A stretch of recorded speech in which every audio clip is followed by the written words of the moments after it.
Hello everyone. तो कैसे हैं आप सभी।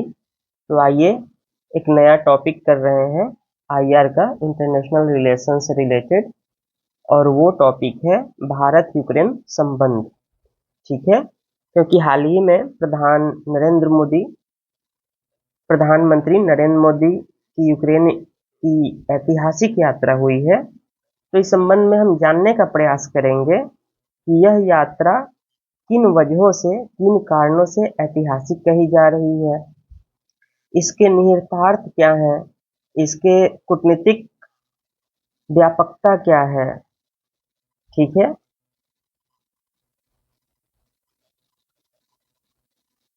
Hello everyone. तो कैसे हैं आप सभी। तो आज हम एक आईआर का टॉपिक करेंगे, इंटरनेशनल रिलेशन का। वो है भारत यूक्रेन संबंध। हाल ही में पीएम मोदी ने यूक्रेन की ऐतिहासिक यात्रा की है। हम देखने का प्रयास करेंगे कि इस यात्रा से भारत ने क्या प्राप्त किया है, क्या अचीव करने की कोशिश की है, इसके निहितार्थ क्या है। ठीक है। इसके क्या बदलते कूटनीतिक संबंध हैं, राजनीतिक अंतर्राष्ट्रीय पटल पर इसके क्या निहितार्थ निकल के आते हैं। तो आइए शुरू करते हैं। तो प्रधानमंत्री नरेंद्र मोदी की यूक्रेन की ऐतिहासिक यात्रा 1991 में यूक्रेन की आज़ादी के बाद किसी प्रधानमंत्री की पहली यात्रा थी। तो ध्यान देने वाली बात क्या है कि 1991 के पहले यूक्रेन जो था, यूक्रेन यूएसएसआर यूएसएसआर सोवियत संघ का एक अंग हुआ करता था। ठीक है। जब 1991 में यूएसएसआर का विघटन हो गया तो यूक्रेन भी आजाद हो गया। इससे पहले भी भारत के पीएम इंदिरा गांधी जी का क्यू मतलब यूक्रेन में ऐतिहासिक यात्रा हुआ है। और वो यात्रा हुआ था 45 साल पूर्व। ठीक है। और ये जो यात्रा हुई है वो 45 साल बाद हुई है। ठीक है। तो ऐसा नहीं है कि इससे पहले कोई प्रधानमंत्री इस देश में नहीं गया, लेकिन उस समय यूक्रेन क्या था, यूएसएसआर का अंग हुआ करता था। और 1991 में यूक्रेन आजाद हुआ। उसके बाद पीएम मोदी की क्या है, यह पहली भारत यात्रा है। ठीक है। और इस यात्रा के लिए भारत पहले पीएम मोदी पोलैंड गए थे और वहां से उन्होंने 10 घंटे घंटे की लंबी ट्रेन यात्रा की और वो कीव पहुंचे। ठीक है। तो ये देखने वाला बात है कि उनके साथ एक उच्च स्तरीय प्रतिनिधि मंडल भी साथ गया था। उनके कार्यकाल की यह सबसे बड़ी कूटनीतिक उपलब्धि भी मानी जा रही है। ये स्वाभाविक है, अभी देखेंगे क्यों। देखिए, पहले ये देख लेते हैं कि यूक्रेन की अवस्थिति कहाँ है, इसके आसपास कौन से देश कनेक्टेड हैं। तो देखिए, यहाँ है यूक्रेन, इसकी राजधानी यहाँ देखिए कीव है। इससे जो संबंधित देश हैं वो है रूस, रसिया। ये ठीक किधर है, ये है उत्तर पूर्व में। ठीक है, ये उत्तर पूर्व दिशा में है। फिर आप देखिए, ये बेलारूस है जो नॉर्थ साइड में है। यहाँ पोलैंड आप देख पा रहे होंगे, ये किस साइड में है, ये उत्तर पश्चिम दिशा में है। उसके बाद यहाँ देखिए, ये है स्लोवाकिया। तो ये जो देश है ये स्लोवाकिया है, और ये जो देश है वो हंगरी है। फिर ये पूरा जो एरिया है आप देख रहे हैं यहाँ से यहाँ तक, ये है रोमानिया। और उसके बाद यहाँ पर है माल्डोवा। उसके नीचे ये देख लीजिए कौन सा सी कनेक्टेड है, ब्लैक सी। तो मुख्य जो देश यूक्रेन से सटे हुए हैं वो है Russia, Belarus, Poland, Slovakia, Hungary, Romania और माल्डोवा। अब इसको आपको याद रखना है। तो याद रखने का एक तरीका ये हो सकता है कि आप कोई निमोनिक्स बना सकते हैं। जैसे मैंने जो बनाया वो बता दे रहा हूँ। SHRM शर्म करो, BP। तो आप ये देखिए, इसमें मैं बताने का प्रयास क्या कर रहा हूँ, एस, ये क्या है, एस। तो एस से हमारा क्या हो गया, स्लोवाकिया हो गया। एच से क्या हो गया, हंगरी हो गया। आर से क्या हो गया, रोमानिया हो गया। एम से क्या हो गया, मालडोवा हो गया। और यहाँ आर से क्या हो जाएगा, रसिया हो जाएगा। और यहाँ बी से बेलारूस और पी से पोलैंड। तो इस तरीके से सर्म करो बीपी के हिसाब से आप यूक्रेन से सटे हुए देशों को याद रख सकते हैं। अब यहाँ देखिए, एक मैंने पिक्चर लगाया है कि पीएम मोदी यूक्रेन के प्रेसिडेंट से हाथ मिला रहे हैं और वो वहां पहुंचे हैं। जेलेंस्की उनका नाम है, व्लादिमीर जेलेंस्की। अब आगे बढ़ते हैं कि इस कूटनीतिक पहल के व्यापक निहितार्थ और उद्देश्य और नवीन संकेत क्या मिले हैं। जो यह यात्रा हुई है उससे भारत को क्या लाभ हुआ है। तो सबसे पहला हम देखते हैं कि विदेश नीति के स्वरूप में बदलाव आ गया है। भारत जो है उसके विदेश नीति में बदलाव आया है। देखिए, भारत और रूस द्विपक्षीय संबंध हमेशा ही प्रगाढ़ रहे हैं, क्योंकि रसिया अर्थात यूएसएसआर ने भारत का कई बार मदद किया है। इसके साथ ही रूस जो है रक्षा क्षेत्र में भारत का सबसे बड़ा पार्टनर भी है। तो अब तक ये 900 दिनों से युद्ध जारी है और भारतीय रणनीतिक विश्लेषक जो भी हैं वो भारत रूस द्विपक्षीय संबंध के लेंस से अब तक के युद्ध को देख रहे थे। ऐसा क्यों है आपको पता ही होगा, क्योंकि भारत रूस संबंध की क्या है, विशेष ऐतिहासिकता है। ठीक है, विशेष ऐतिहासिक महत्व है।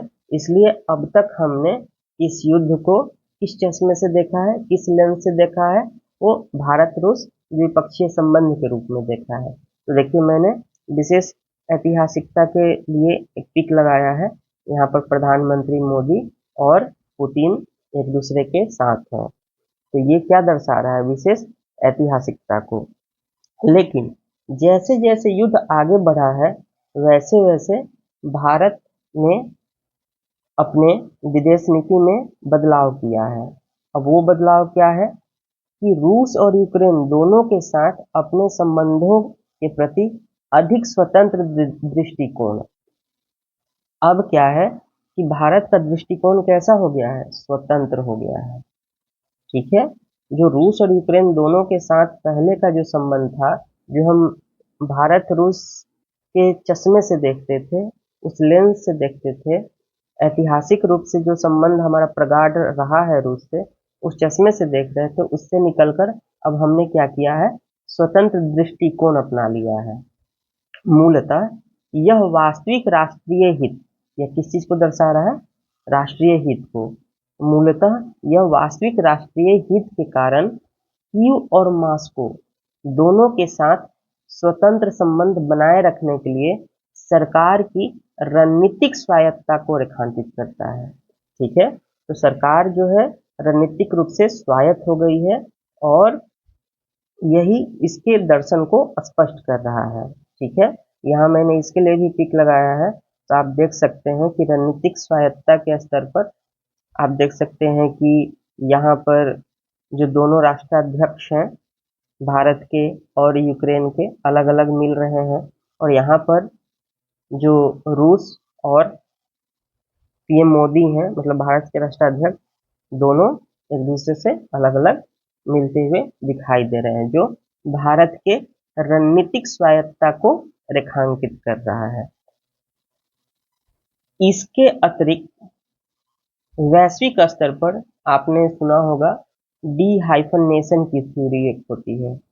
तो डी हाइफनेशन में क्या है कि दो देशों के साथ हम अलग अलग संबंध बना के रखते हैं अगर उन दो देशों में कॉन्फ्लिक्ट चल रहा हो। जैसे भारत ने इस नीति का पहले भी प्रयोग किया है कि इजराइल और फिलिस्तीन के संबंध में, वहां भी हमने डी हाइफनेशन के सिद्धांत को अपनाया था।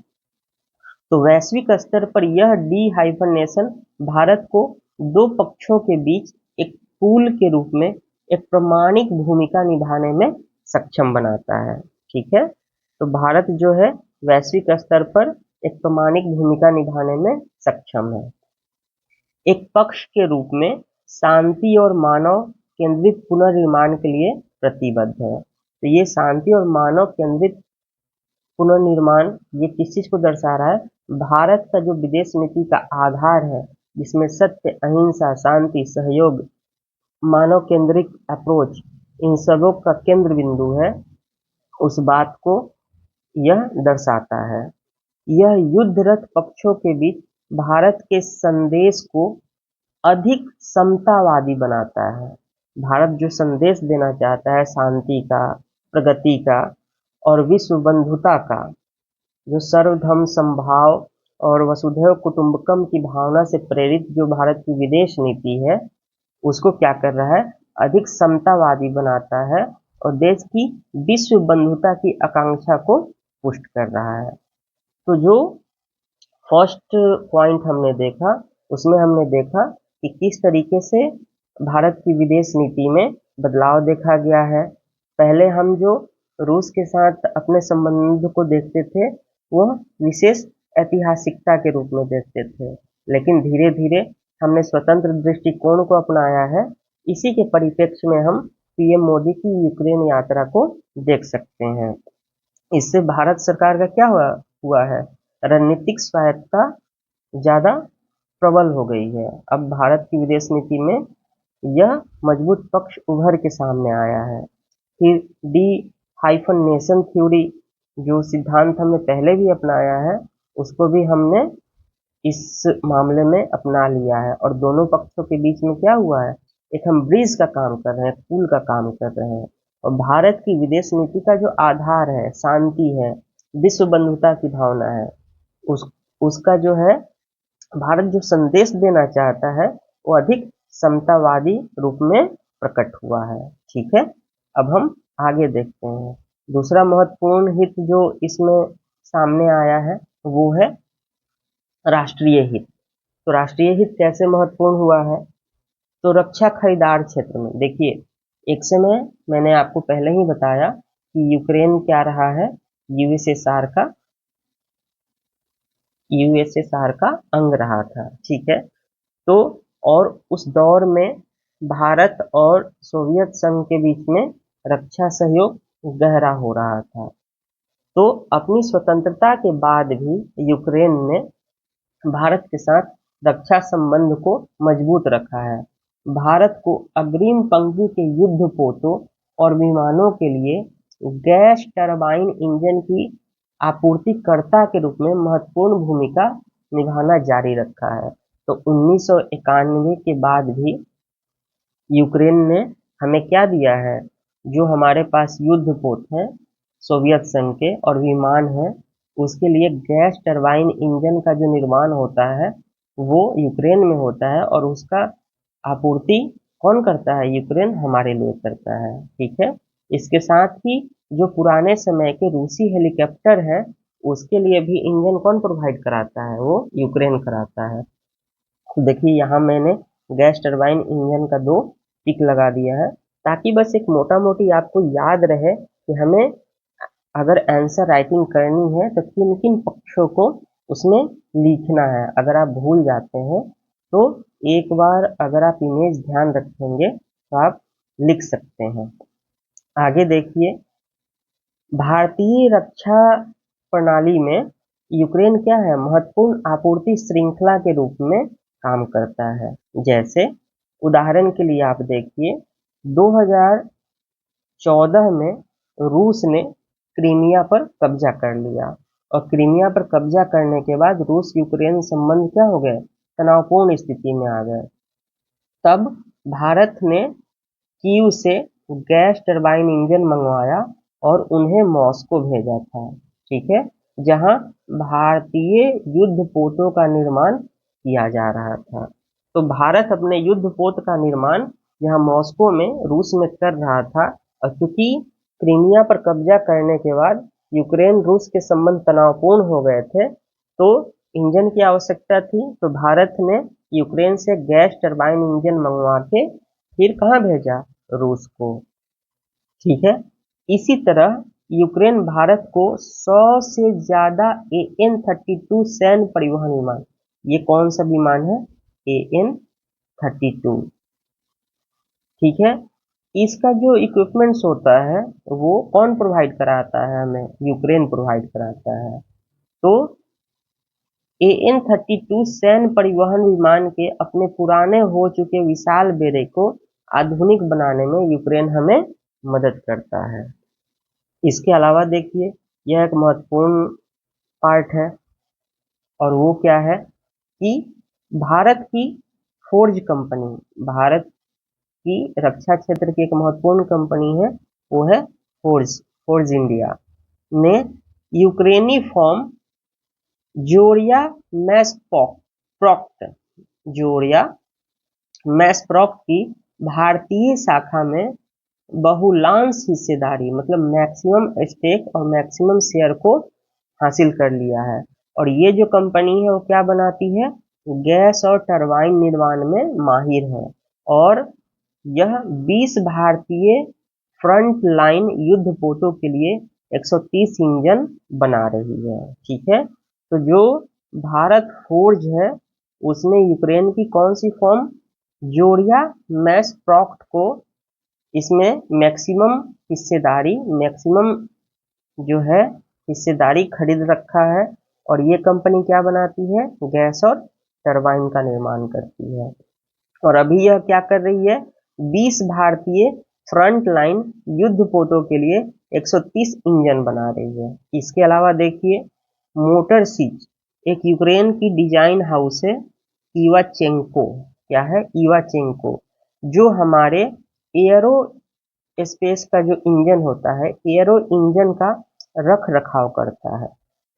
भारतीय नौसेना के लिए विशेष रूप से यह निर्भरता अगले 2 दशकों तक जारी रहेगा, जब तक कि हम अपने युद्धपोत के इंजन प्लेटफॉर्म को नहीं बदल देते हैं। ठीक है। तो इस कारण से जो इवाचेंको है, जो यूक्रेन का डिजाइन हाउस है, और मोटर सीच, ये दोनों जो है हमारे लिए क्या है?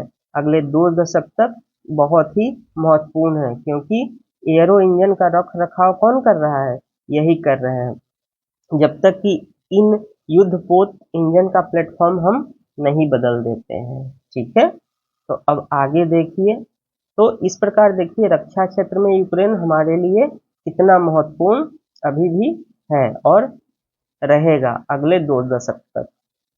आगे देखिए, तीसरा है भारत के पुनर्निर्माण प्रयास। इसमें क्या है? भारत जो है एक सक्रिय शांति निर्माता के रूप में अपने आप को आगे बढ़ा रहा है, और सक्रिय शांति निर्माता है, इसके कारण वह उदासीन मुख दर्शक के रूप में अपने आप को व्यवहार नहीं कर रहा है, बल्कि एक्टिव पार्टिसिपेशन कर रहा है, ताकि शांति का निर्माण हो सके, युद्ध जो है बंद हो सके। ठीक है। भारत कर क्या रहा है? युद्धग्रस्त देश को मानवीय सहायता प्रदान करने के लिए भारत सरकार क्या है? प्रतिबद्ध है। इसके लिए भारत ने क्या क्या किया है? भारत ने लगभग 17 खेपें भेजी है। कितनी खेपें? 17।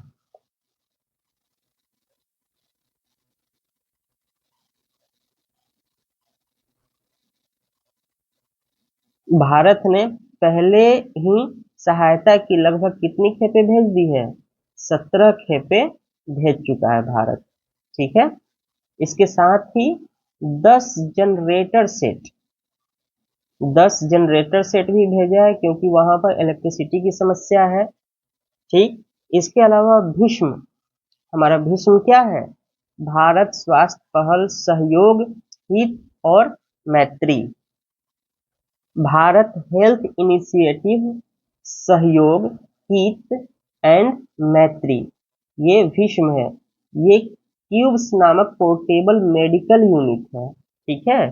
भीष्म क्या है? क्यूब्स नामक पोर्टेबल मेडिकल यूनिट है। इसकी भी खेप को भारत भेजा है। ठीक है, इसके अलावा भारत ने क्या मदद किया है? तो भारत सही समय का इंतजार कर रहा है। जब यह शांति व्यवस्था कायम हो जाएगी तो ऐसा माना जा रहा है कि यूक्रेन के पुनर्निर्माण में लगभग 500 बिलियन डॉलर से अधिक का निवेश हो सकता है।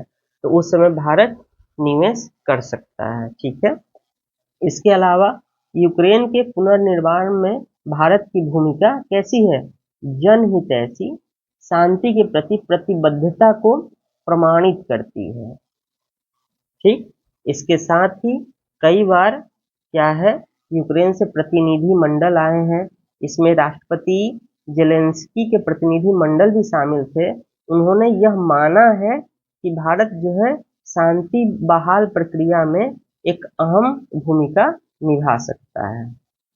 ठीक है, अब आगे देखते हैं चौथा पॉइंट, भारत की तटस्थता की नीति। तो भारत की जो तटस्थता की नीति रही है वो कैसी रही है? उदासीनता को दर्शाती है। पहले भारत की तटस्थता की नीति क्या दर्शाती है? उदासीनता को। लेकिन अभी जो यह तटस्थता की नीति है उसमें बदलाव आया है। वो अब किस चीज को दर्शा रही है? वो अब दर्शा रही है शांति के लिए भारत की प्रतिबद्धता को इंगित करता है। किस चीज को? शांति के लिए भारत की प्रतिबद्धता। और यह एक सक्रिय और विकसित पहलू है।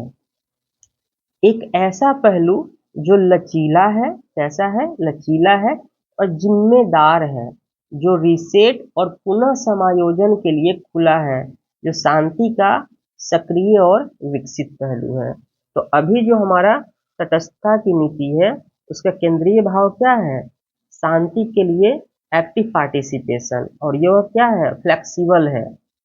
ठीक है, यह भारत के नवाचारी समाधानों के प्रयास का सार है, जो इनोवेटिव आइडियाज हैं जिसके माध्यम से हम युद्ध को रुकवा सकते हैं, मतलब प्रयास कर सकते हैं। वो उसका एक फ्लेक्सिबल नेचर को दर्शाता है, जिसके लिए एक अलग दृष्टिकोण की आवश्यकता होती है, जिसमें लचीलापन क्या है? सर्वोपरि है। तो पहले जो हमारा तटस्थता की नीति थी वो उदासीनता को दर्शाती थी, लेकिन अभी जो तटस्थता की नीति में हमने बदलाव किया है वो हमारे नवाचारी समाधानों के प्रयास को दर्शाता है, जिससे हम क्या कर सकते हैं? हम शांति की प्रक्रिया को स्थापित कर सकते हैं, शांति में सक्रिय भागीदार हो सकते हैं। ठीक है, और यह दृष्टिकोण बदल गया है। अब हम ज्यादा फ्लेक्सिबल हो गए हैं। ठीक, पांचवा, क्षेत्रीय यूरोप के साथ नए सिरे से जुड़ाव। तो किस तरीके से यह यात्रा जो है यूरोप के साथ हमारे संबंध को एक नया दृष्टिकोण प्रदान कर रहा है, क्योंकि जो क्षेत्रीय यूरोप है उनके साथ हमारा क्या होगा? नए सिरे से जुड़ाव होगा। ये प्रयास न केवल 21वीं सदी के पहले पारंपरिक युद्ध को स्थिर करने में भारत की भूमिका को बढ़ाएगी, बल्कि यूरोपीय सुरक्षा और आर्थिक व्यवस्था को स्थिर करने के लिए व्यापक पहुंच और प्रयास को भी बढ़ाएगी।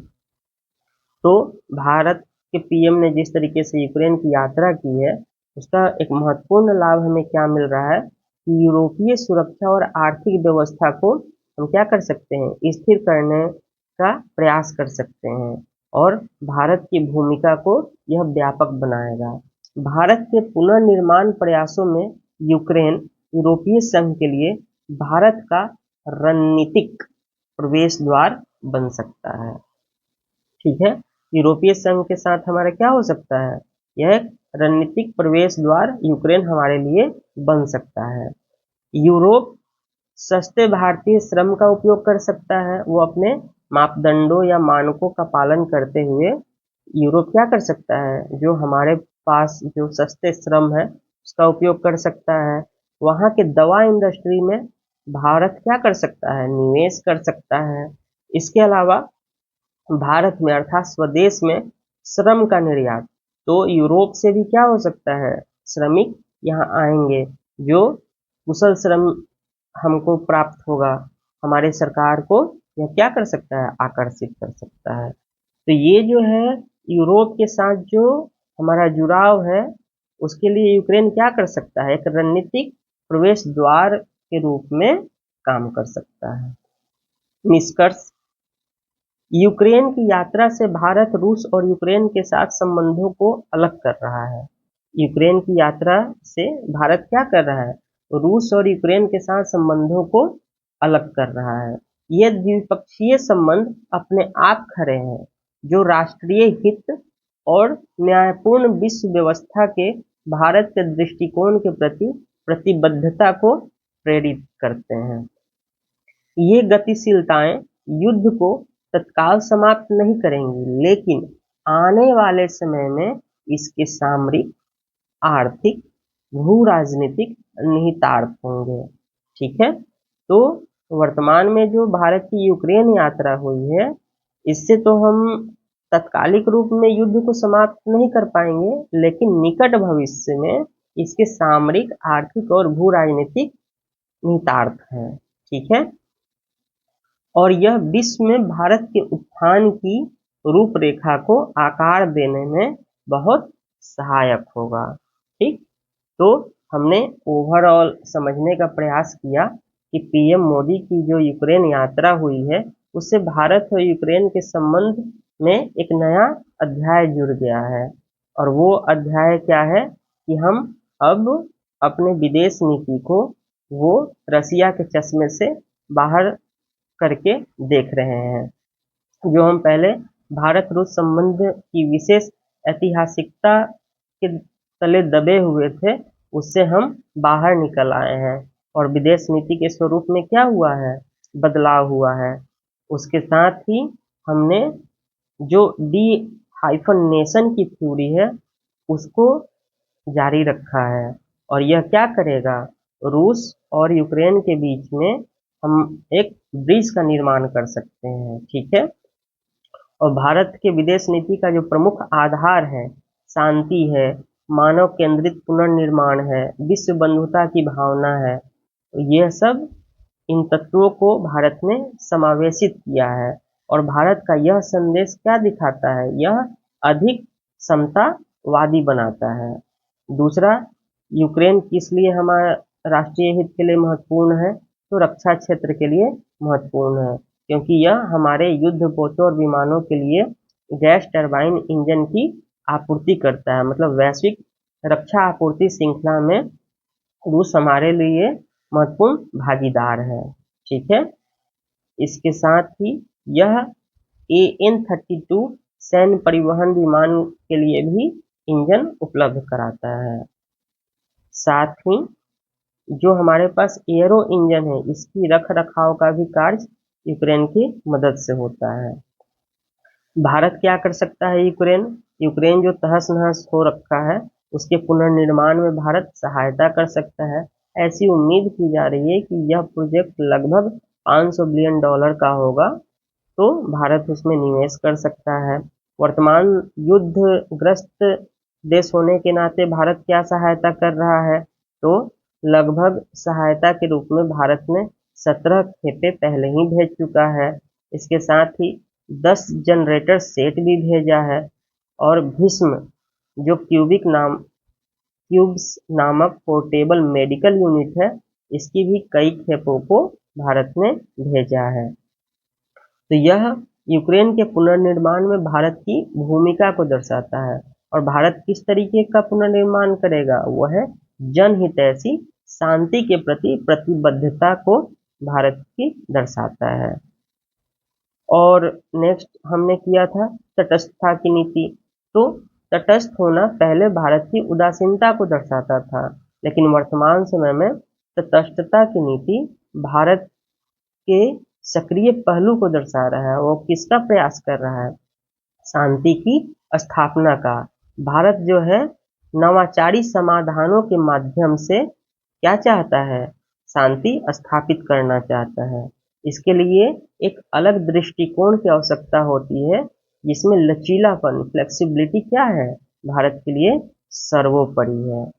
इसके साथ ही हमने देखा कि इस तरीके से इस यात्रा से भारत जो है यूरोप के साथ जुड़ाव महसूस कर रहा है और भारत के लिए रणनीतिक प्रवेश द्वार के रूप में यूक्रेन कैसे कार्य करेगा। ठीक है, तो इस प्रकार हम इस भारत यूक्रेन संबंध के टॉपिक को यहीं समाप्त करते हैं। फिर नेक्स्ट क्लास में हम मिलते हैं। तब तक आप इसको अवश्य देखें और चैनल को सब्सक्राइब करना ना भूलें, शेयर करें, बेल आइकन को दबाएं और लाइक्स अवश्य करें। धन्यवाद।